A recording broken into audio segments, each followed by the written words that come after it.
Jadi anak sekalian, bersyukur kepada Allah Subhanahu wa Ta'ala yang besar. Karena pada ini kita masih diberi kesempatan, kita masih diberi kesempatan hadir di sekolah sebagaimana biasanya untuk mengikuti kegiatan belajar yang bagaimana biasanya. Tapi sebelum kita memulai pembelajaran pada hari ini, alangkah bagusnya kita berdoa kepada Tuhan Yang Maha Esa agar apa yang kita lakukan bisa berbaik dan berkah Allah Tuhan Yang Maha Esa. Untuk itu pada kesempatan ini Bapak persilahkan kepada salah seorang di antara kalian untuk memimpin kita di dalam doa. Dipersilahkan. Ya, silakan.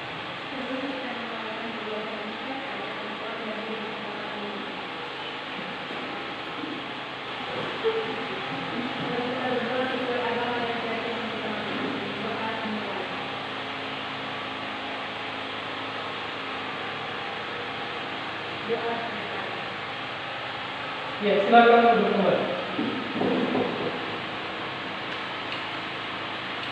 Anak-anak sekalian, bagaimana kabarnya hari ini? Ya, ulangi, bagaimana kabarnya hari ini? Baik. Ya, terima kasih. Jadi hari ini masih sehat kan? Masih sarapan? Iya, terima kasih. Kemudian kita ketahui bersama bahwa negara kita saat ini itu sedang dilanda oleh virus corona kan? Atau COVID-19. Nah, sudah menjadi kewajiban sebagai warga negara yang baik untuk senantiasa taat dan patuh kepada aturan yang telah ditetapkan oleh pemerintah. Bisa dipahami? Maka dari itu kita harus senantiasa menetapkan protokol kesehatan kan? Ada berapa protokol kesehatan? 5. Yang pertama, nah, kemudian yang kedua, ya, memakai masker. Yang ketiga, menjaga jarak. Yang keempat, ya, menghindari kerumunan. Dan yang terakhir, menghindari mobilitas massal. Jadi kalian sudah paham kan? Nah, ini harus diterapkan di dalam kehidupan sehari-hari. Tapi sebelumnya, kalau pada pembelajaran hari ini, Bapak mau absen dulu.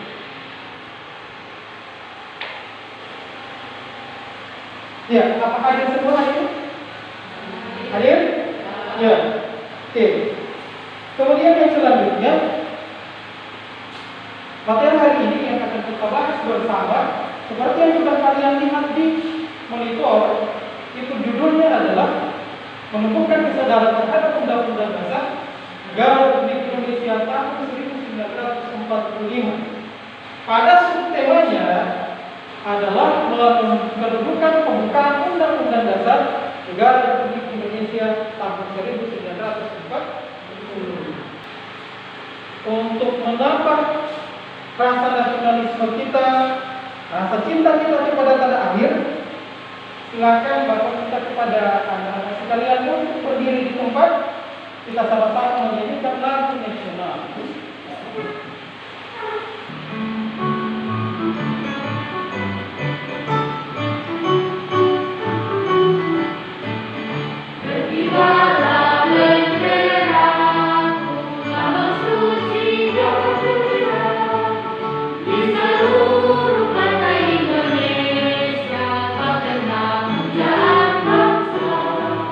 Siapa berani menurunkan engkau serta menjatuhkan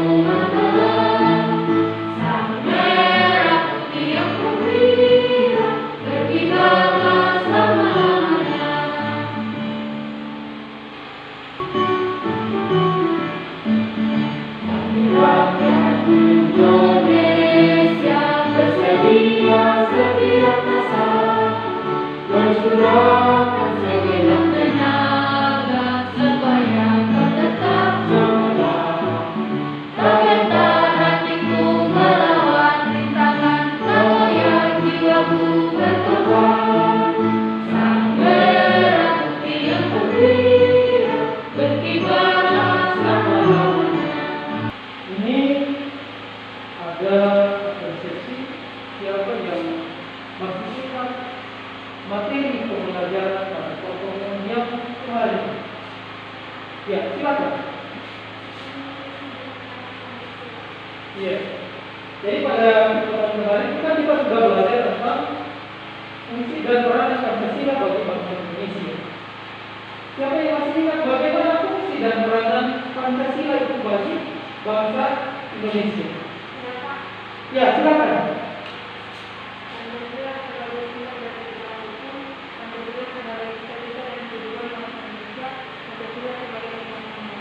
Ya, berikan aplaus. Ada yang tambahan? Ya, silakan.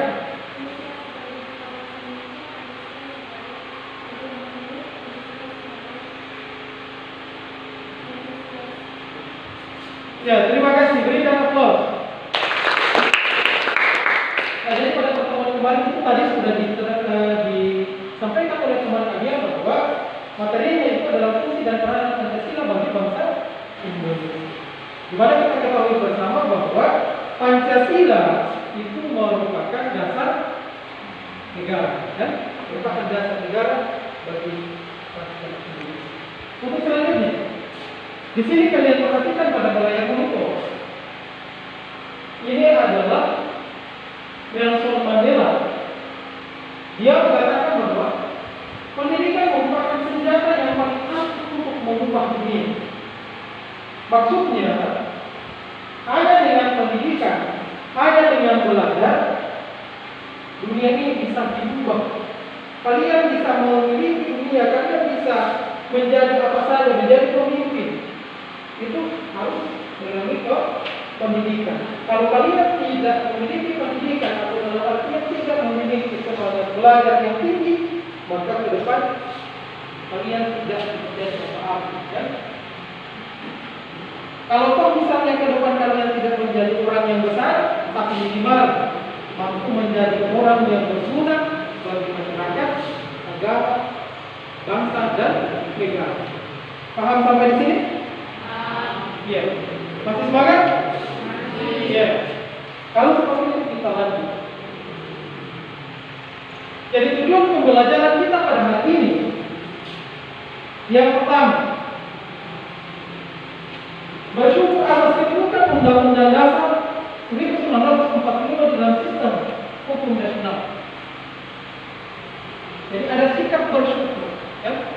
Kita bersyukuri bahwa Indonesia ini adalah sebuah negara yang berdasar atas hukum, bukan berdasar atas kekuasaan masing-masing. Kemudian yang kedua, terlibat aktif dalam menegakkan tata tertib di sekolah sepenuhnya menerapkan fungsi Undang-Undang Dasar Negara Republik Indonesia tahun 1945. Yang ketiga, menganalisis makna kedudukan pembukaan Undang-Undang Dasar Negara Republik Indonesia tahun 1945 dengan benar. Nah, yang ini itu masuk pada aspek pengetahuan. Yang selanjutnya, menyimpulkan fungsi alinea keempat pembukaan Undang-Undang Dasar Negara Republik Indonesia tahun 1945 dengan benar. Nah, ini masih sama, ada kaitannya bersama dengan KD yang kedua atau tujuan pembelajaran kedua. Kemudian yang terakhir itu adalah menyajikan hasil telaah tentang kedudukan dan makna Undang-Undang Dasar Negara Republik Indonesia tahun 1945 dengan percaya diri dan penuh tanggung jawab. Jadi di sini pada KD keempat ini yang sebentar itu akan kalian melakukan diskusi. Hasil diskusi itu yang dipresentasikan. Jadi dia masuknya di sini. Ada KD ke-9. Paham sampai di sini? Ya. Setelah kita mempelajari materi tentang pembukaan Undang-Undang Dasar Negara Republik Indonesia tahun 1945, ini ada manfaat di sini. Yang pertama, kalian dapat mengetahui kedudukan Undang-Undang Dasar Negara Republik Indonesia tahun 1945. Yang kedua, dapat mengetahui tujuan utama bangsa Indonesia. Yang ketiga, menjadikan warga negara taat dan patuh terhadap peraturan yang telah ditetapkan, baik di dalam lingkungan sekolah, masyarakat, bangsa dan negara. Dan yang terakhir, memperkaya pengetahuan tentang kedudukan pembukaan Undang-Undang Dasar Negara Republik Indonesia tahun 1945 sebagai bekal bangsa yang akan datang. Jadi itu adalah manfaat kita mempelajari pembukaan Undang-Undang Dasar Negara Republik Indonesia 1945. Sampai di sini ada pertanyaan? Tidak ada? Iya. Untuk selanjutnya, model pembelajaran yang akan kita gunakan pada pembelajaran kali ini adalah problem based learning atau pembelajaran berbasis masalah. Kemudian pendekatan yang digunakan adalah scientific learning atau penemuan. Metodenya adalah diskusi, tanya jawab, dan penugasan. Dan yang paling terakhir di sini ada penilaian. Ada 3 hal yang dinilai dalam proses pembelajaran. Yang pertama adalah sikap, yang kedua pengetahuan, dan yang ketiga adalah keterampilan. Jadi ini 3 komponen ini itu merupakan satu kesatuan di dalam proses penilaian. Jadi sikapnya, pengetahuannya, dan keterampilan. Di sini di depan monitor itu ada video materi pembelajaran tentang kedudukan pembukaan Undang-Undang Negara Republik Indonesia tahun 1945. Jadi simak, berharap silahkan kalian simak videonya, simak baik-baik, karena akan ada kaitannya dengan video tentang masalah yang terjadi di dalam video.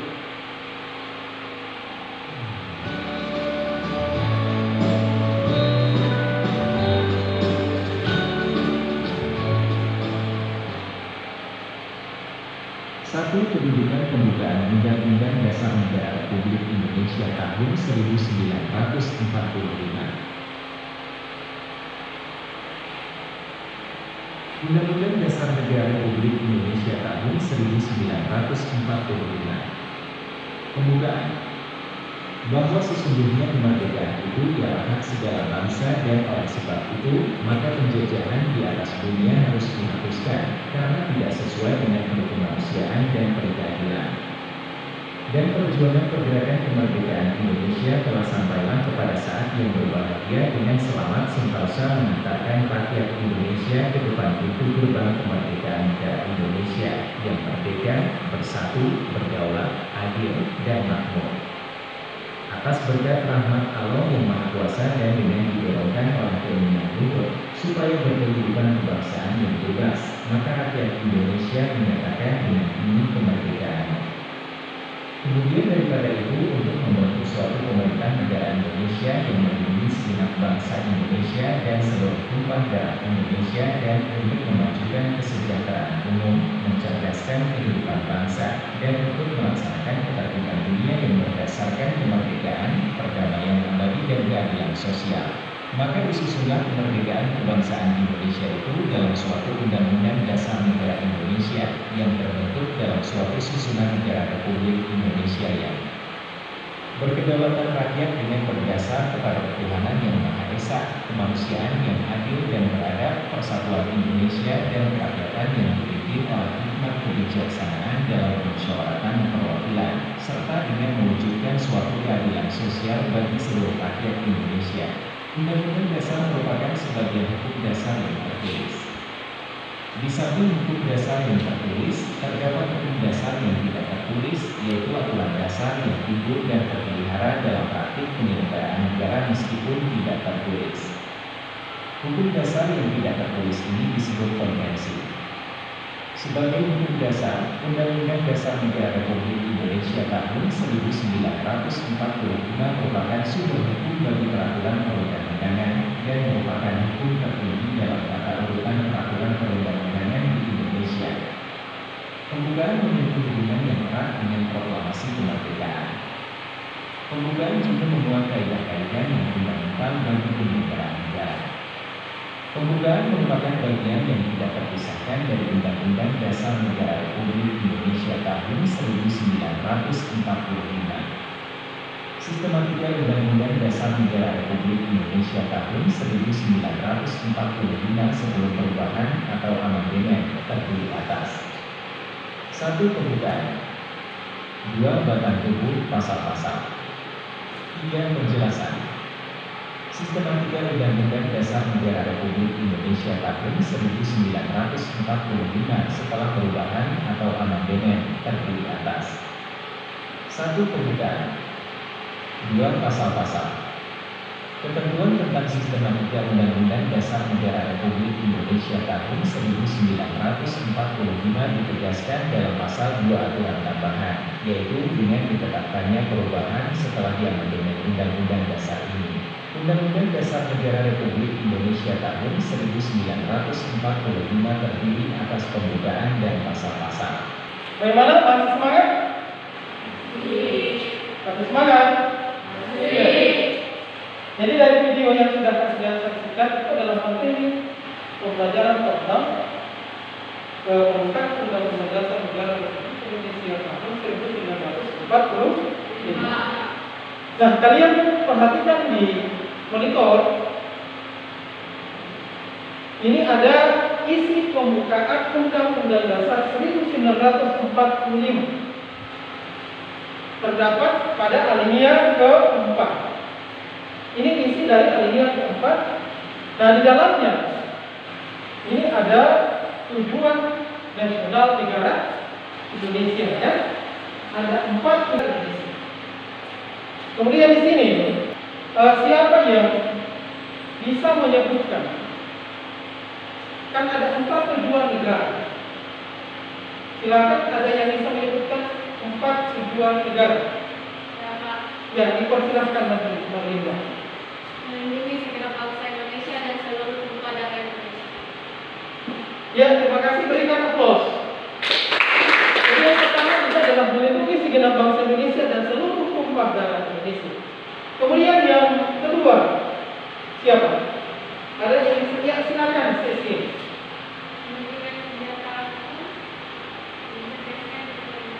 Ya, terima kasih, berikan aplaus. Ya, tadi Cecil sudah menyebutkan 2 dari tujuan nasional, yaitu memajukan kesejahteraan umum dan mencerdaskan kehidupan bangsa. Luar biasa, kan? Kemudian untuk selanjutnya yang terakhir, ya, Ivana, dipersilakan.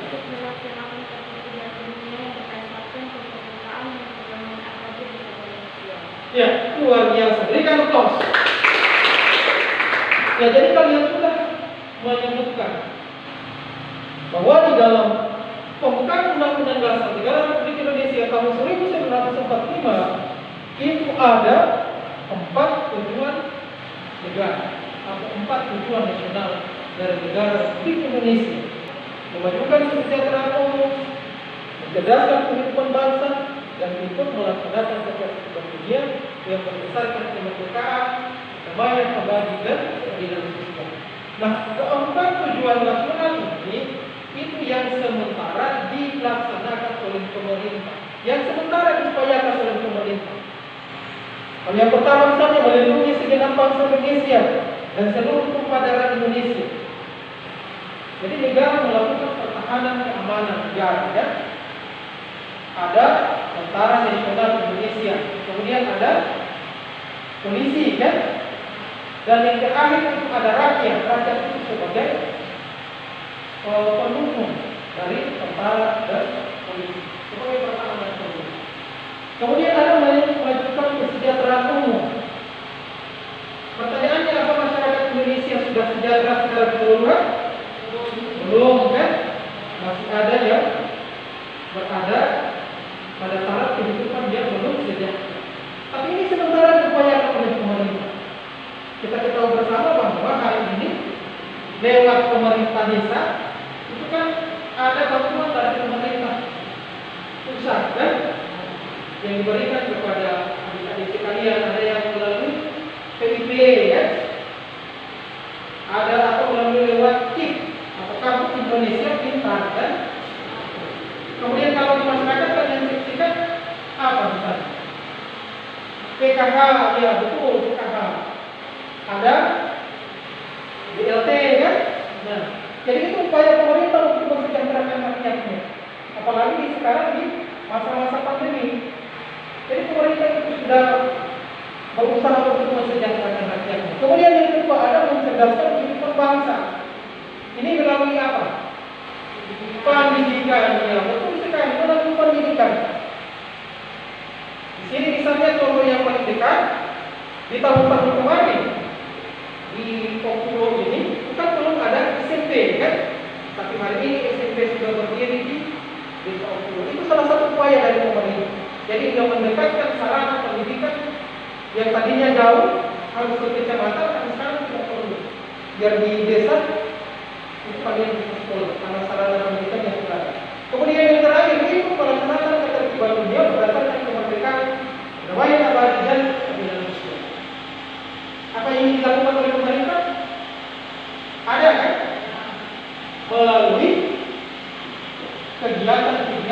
kegiatan dunia. Indonesia ikut serta di dalam upaya melaksanakan ketertiban dunia, di dalam upaya mengamankan dunia, yang salah satunya adalah berkontribusi melalui lembaga PBB, lembaga dunia PBB. Bangsa. Dan Indonesia itu terlibat aktif di dalam. Masih semangat? Jadi, nah di sini ada pembagian kelompok, tapi sementara kalian silahkan menyesuaikan dengan teman-temannya. Untuk itu, untuk menambah semangat kita pada hari ini ada yel-yel.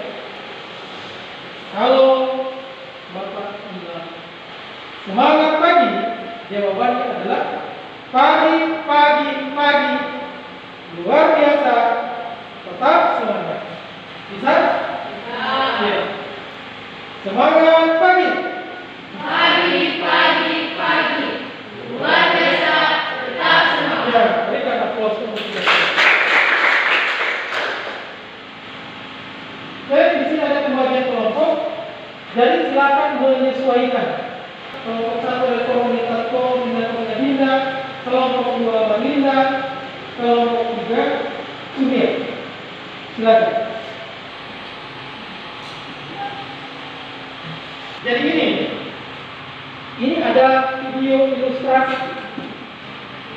atau video ilustrasi kesenjangan sosial ekonomi antara keluarga Dewi dan keluarga Putri. Sebentar kalian nonton videonya, kalian identifikasi masalah apa yang timbul di situ. Kemudian kalian menyebutkan faktor-faktor apa yang ada, dan sebentar kalian simpulkan. Kalian carikan solusi. Nah di sini ada LKPD.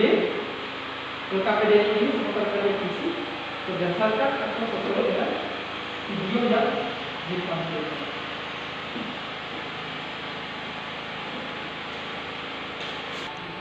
Ya, diperhatikan videonya. Ini adalah kisah Dewi dan Putri, dua anak perempuan dari Indonesia. 28 juta orang Indonesia hidup miskin seperti keluarga Putri. Putri dimulai sejak dalam kandungan. 2 tahun pertama, Putri tidak mendapatkan imunisasi yang lengkap dan asupan gizi yang baik. Akibatnya, Putri tidak bisa menyusu tinggi badan Dewi dan malah semakin tertinggal. Dewi besar di rumah yang memiliki saluran air bersih dan toilet. Keluarga Putri tidak memiliki toilet. Karena buruknya sanitasi di lingkungan rumah, Putri sering terkena diare. Penyakit diare menyebabkan pertumbuhan Putri semakin terhambat, sedangkan Dewi terus sehat dan tinggi. Kesenjangan antara Dewi dan Putri semakin dalam ketika mereka memasuki usia sekolah. Dewi dimasukkan ke dalam program pendidikan anak usia dini yang mendukung pertumbuhan kognitifnya. Sedangkan Putri tidak, dia hanya tinggal di rumah. Dewi sekolah hingga lulus SMA, lalu melanjutkan ke perguruan tinggi.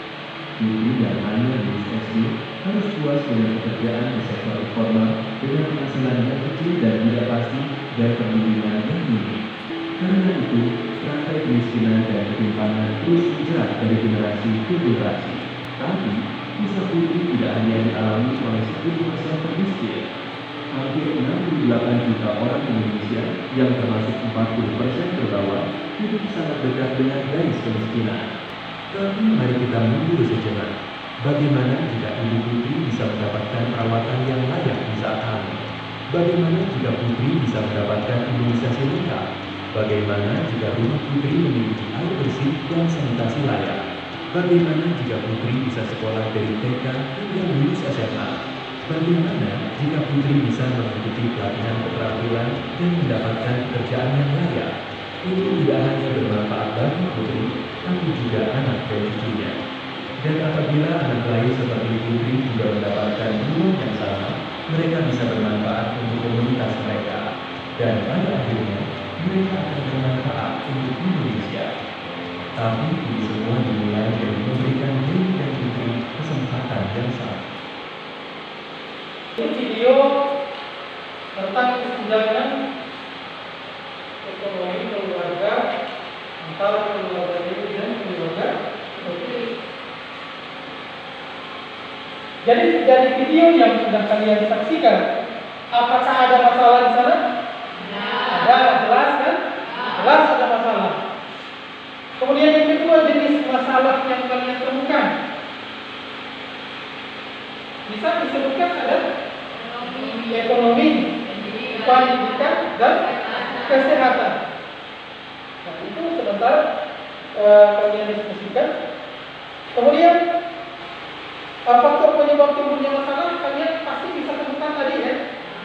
Ya ada beberapa hal yang penyebab timbulnya masalah dari faktor dari ekonomi, dari pendidikan, dari kesehatan. Kemudian solusinya. Nah sebentar ini masalah yang kalian temukan, kemudian faktor penyebabnya, kemudian solusinya itu kalian tuangkan di dalam lembar kerja.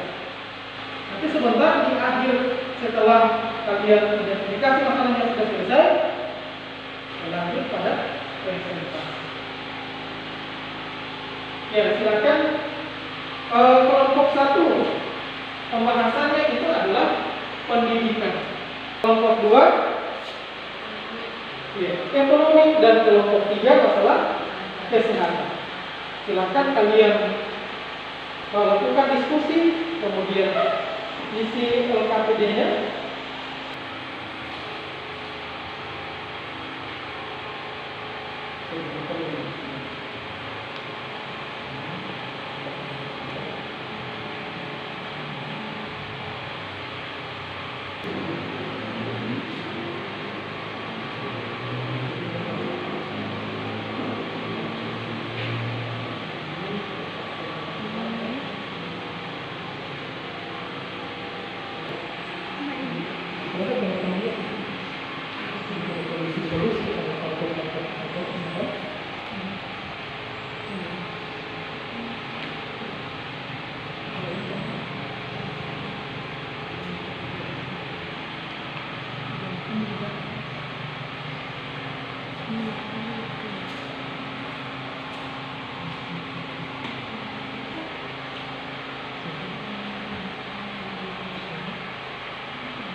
Kalau ada masalah yang ditemukan atau belum paham dalam pengisian BKPD, bisa bertanya.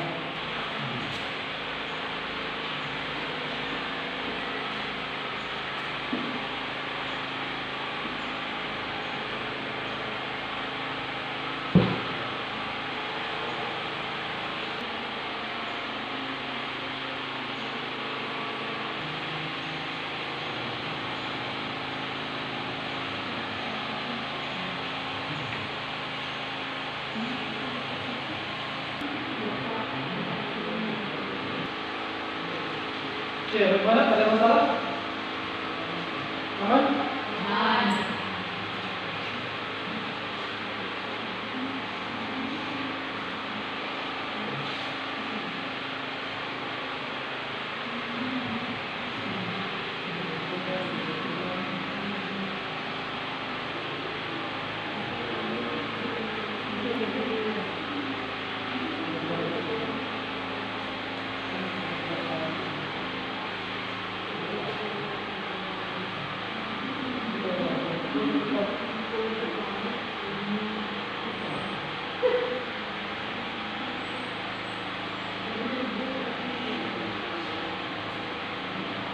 Ya, silakan.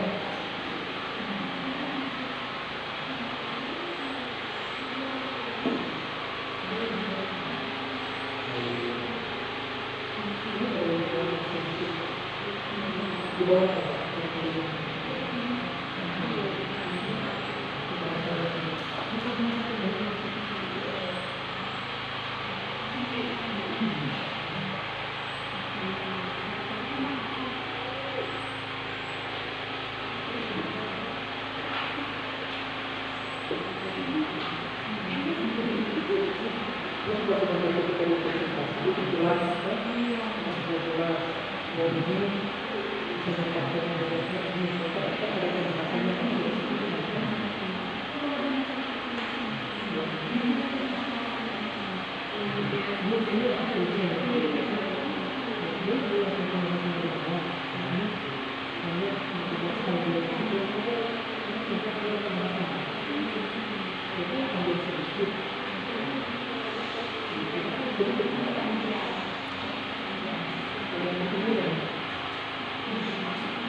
Ini bisa tambah sedikit.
Bagaimana sudah? Ya. Oke, kalau sudah, silakan di antara kelompok yang sudah mengisi LKPD untuk mempresentasikan hasil diskusi kelompoknya. Diawali dari kelompok 1. Dipersilahkan tampil di depan.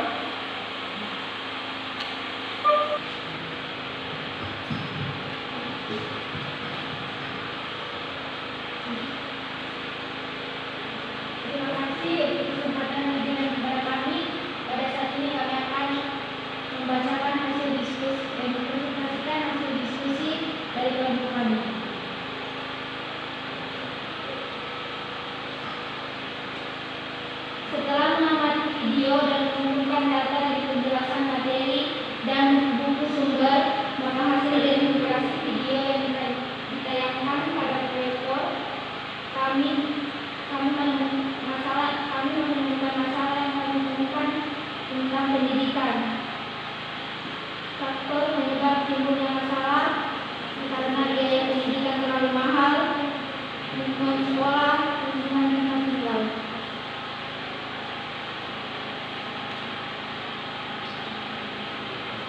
Solusi yang dapat kami berikan: 1. Membebaskan biaya sekolah, 2. Memberikan beasiswa, 3. Memberikan subsidi buku dan sarana pendidikan, 4. Membangun sekolah di daerah terpencil, 5. Mengirim guru pengajar ke daerah terpencil. Kita ketahui bersama bahwa putus sekolah umumnya adalah karena faktor ekonomi. Selain itu, anak dari kalangan miskin sering juga harus membantu orang tua mencari uang dan makan. Akibatnya mereka akan meninggalkan bangku sekolah dan tidak melanjutkan pendidikannya. Semua upaya ini tidak akan berhasil jika dana pendidikan korupsi yang menyebabkan fasilitas dan bantuan pendidikan tidak sampai pada penerimanya. Karena itu, perlu dilakukan pengawasan terhadap bantuan pendidikan ini. Terima kasih. Ya, berikan applause. Jadi anak-anak sekalian, dari hasil pemaparan yang disampaikan oleh kelompok 1, ada yang memberikan tanggapan? Ya, dipersilahkan.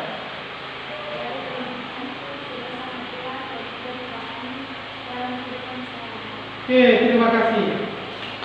Berikan aplaus. Silakan kembali ke kelompok 2. Untuk yang kelompok 2, silakan.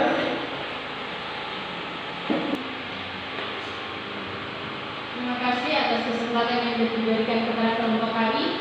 Sekarang kami akan mempresentasikan hasil diskusi kelompok kami. Setelah mengamati video dan mengumpulkan data dan penjelasan materi dan buku-buku sumber, maka hasil identifikasi video yang ditayangkan pada proyektor adalah jenis masalah yang kami temukan adalah masalah ekonomi keluarga. Faktor penyebab timbulnya masalah adalah kemiskinan, pekerjaan tidak layak, dan pendidikan kurang. Dari jenis masalah tersebut, solusi yang kami bisa temukan adalah mencari pekerjaan yang layak, mampu mengatur keuangan keluarga, memiliki pola hidup sederhana, memiliki sumber penghasilan tambahan, dan memiliki beberapa aset keluarga, misalnya aset SDM, aset fisik, aset kertas, aset maya. Aset SDM adalah bakat dan karunia yang diberikan oleh Tuhan Yang Maha Esa kepada kita. Aset fisik adalah barang-barang yang kelihatan jelas seperti hewan ternak, tanah, kos-kosan, toko, kebun, dan sawah. Aset kertas dapat berupa saham, yaitu instrumen investasi yang menunjukkan bukti kepemilikan satu perusahaan dengan jumlah presentasi kepemilikan tertentu. Aset maya adalah aset yang berbasis internet yang jika dikelola dengan tepat maka peluang untuk memiliki aset produktif sangatlah besar. Sekian dari diskusi kami untuk video masalah. Terima kasih. Ya, berikan aplaus.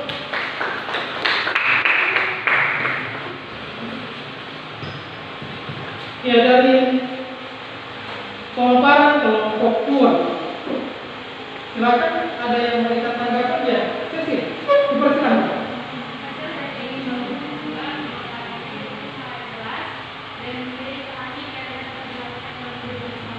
Oke, terima kasih, berikan aplaus. Kemudian untuk selanjutnya yang akan melakukan presentasi adalah kelompok 3. Ya, dipersilakan. Ada orang yang Terima kasih atas kesempatan yang diberikan kepada kelompok kami untuk menyajikan hasil kami. Setelah mengamati video dan mengumpulkan data dari penjelasan materi dan buku-buku sumber, maka hasil identifikasi video yang ditayangkan pada proyektor. Jenis masalah yang kami temukan adalah jenis masalah kesehatan. Faktor penyebab timbulnya masalah itu adalah karena kekurangan air bersih, diare, dan sanitasi masyarakat. Dan kami menemukan solusinya dari masalah itu, yaitu solusinya adalah membersihkan lingkungan dengan menyapu halaman, mendaur ulang sampah. Ada jenis sampah yang akan mengotori lingkungan sebenarnya bisa didaur ulang. Misalnya kaleng dan botol bekas bisa dijadikan wadah dan rumah. Dan yang kedua adalah memisahkan jenis sampah menggunakan jenis tong sampah yang berbeda untuk sampah organik dan anorganik. Karena sampah organik diolah menjadi pupuk dan sampah organik bisa dijadikan plantar cemilan tertentu. Dan yang ketiga merupakan sampah bisa mengurangi volume sampah dan mengurangi kegiatan berkembang. ya, dari hasil pemaparan atau hasil presentasi yang dilakukan oleh kelompok 3, silakan ada yang memberikan tanggapan. Ya, dipersilakan. Dari hasil presentasi kelompok 3 sudah sangat jelas dan dipahami dan mampu dipraktikkan dalam kehidupan. Ya, terima kasih, berikan aplaus. Oke, silakan kembali ke tempat.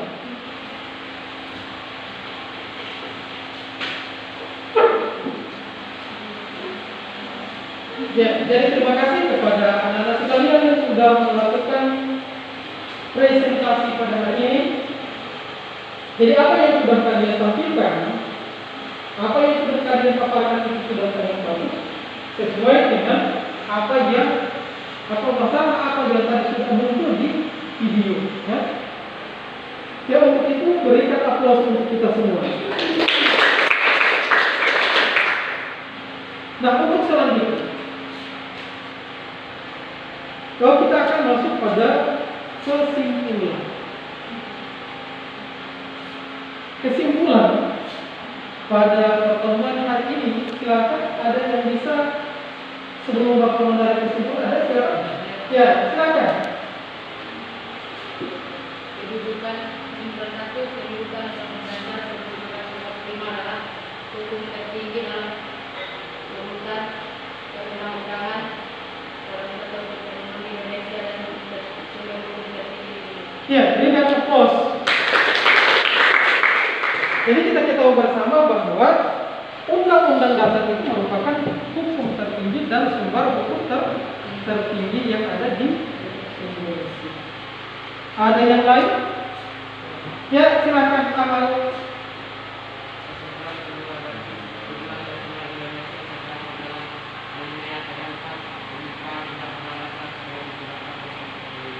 Ya, terima kasih, berikan aplaus. Oke. Jadi di sini silakan kalian perhatikan di monitor. Kesimpulan pada hari ini, kedudukan Undang-Undang Dasar 1945 yang merupakan hukum tertinggi di dalam tata urutan perundang-undangan di Indonesia dan sebagai sumber hukum tertinggi. Jadi yang dikatakan oleh Surya tadi itu sudah benar. Kemudian yang kedua, tujuan nasional itu terdapat di dalam alinea keempat pembukaan Undang-Undang Dasar yang 1945. Kemudian anak-anak sekalian, kemudian di sini ada manfaat dari pembelajaran hari ini. Siapa yang bisa memberikan tanggapan tentang manfaat yang diperoleh? Silakan. Ya. Manfaat mempelajari kedudukan pembukaan Undang-Undang Dasar Negara Republik Indonesia tahun 1945 membuat saya lebih paham tentang makna pembukaan Undang-Undang Dasar Negara Kesatuan Republik Indonesia dengan baik dan menambah wawasan pengetahuan yang saya miliki, serta saya mengetahui konstitusi ada yang tertulis dan tidak tertulis. Ya, jadi untuk Yasmin tadi katanya ada konstitusi yang tertulis. Misalnya apa? Konstitusi yang tertulis Undang-Undang Dasar Negara Republik Indonesia. Ya, kalau yang tidak tertulis, Yang tidak tertulis kebiasaan-kebiasaan kenegaraan, misalnya pidato presiden yang dilaksanakan setiap tanggal 16 Agustus tahun berjalan. ya terima kasih, luar biasa. Berikan aplaus. Kemudian yang selanjutnya itu ada sikap selanjutnya. Apa setelah pembelajaran ini? Kira-kira apa yang akan saya lakukan ke depannya? Siapa yang bisa memberikan tanggapannya? Ya, silakan. Berusaha mematuhi peraturan al-Islam lingkungan sekolah masyarakat bangsa dan negara dan mematuhi peraturan yang ada masyarakat. Ya, berikan aplaus. Yang satu lagi, siapa yang bisa? Ya, itu sudah ya.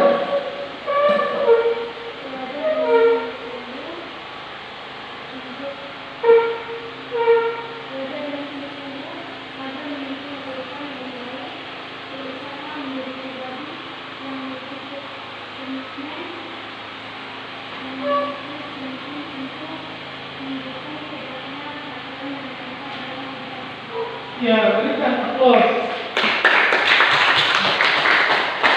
Jadi untuk kedepannya setelah pembelajaran ini selesai, sudah tadi disebutkan oleh teman kalian, minimal berusaha menjadi pribadi yang lebih baik, berguna bagi agama, berguna bagi masyarakat, bangsa dan negara. Nah, kemudian untuk selanjutnya itu ada evaluasi pembelajaran untuk mengetahui sejauh mana pemahaman kalian pada pembelajaran ini. Nah, sebelumnya silakan kalian kembali ke tempat duduk masing-masing.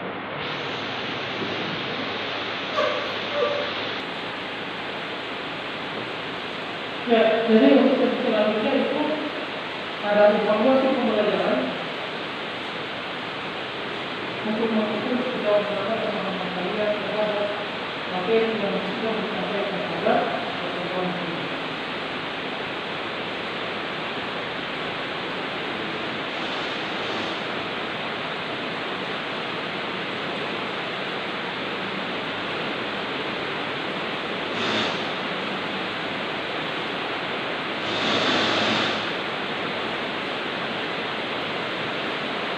Ya, jadi silakan kalian kerjakan. Jangan lupa ditulis namanya.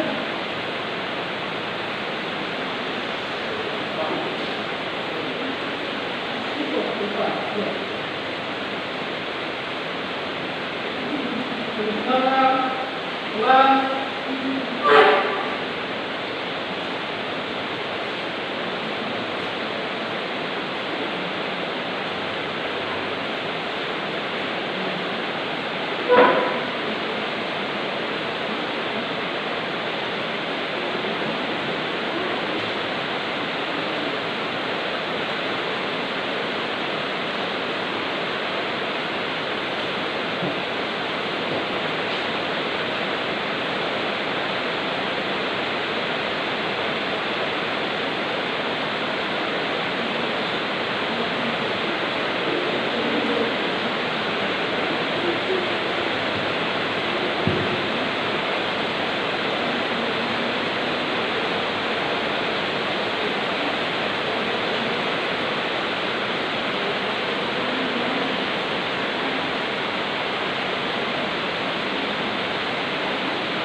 ya, kalau bisa silakan dikumpulkan ke kelompok amal. Silakan dikumpul pekerjaan teman-teman.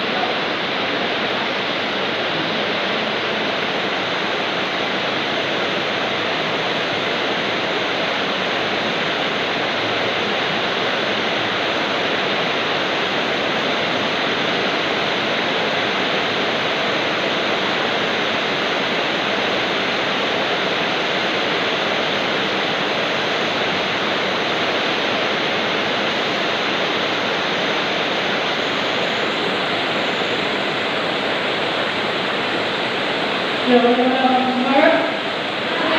Terus selanjutnya, sebelum kita mulai jalan mulai ini, bagusnya pertama untuk melanjutkan pelajaran berbeda, yaitu anak-anak dari yaitu kita mengembang silakan.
Jadi selanjutnya pada pertemuan yang akan datang, materi yang akan kita bahas bersama itu adalah kedudukan dan fungsi Undang-Undang Dasar Negara Republik Indonesia tahun 1944 ini.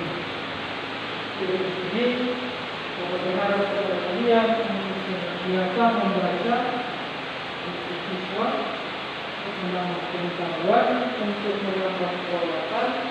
Pada pertemuan pada saat kita membahas materi ini, kemudian seperti ini. Bisa paham sampai di sini? Ya. Ada pertanyaan? Ya. Kalau tidak ada pertanyaan, sebelum kita akhiri pembelajaran ini, pada di awal tadi kita sudah berdoa. Alangkah bagusnya kita harus dengan berdoa. Untuk itu silakan kalau kepada kalian untuk mengisi video. Ya, silakan.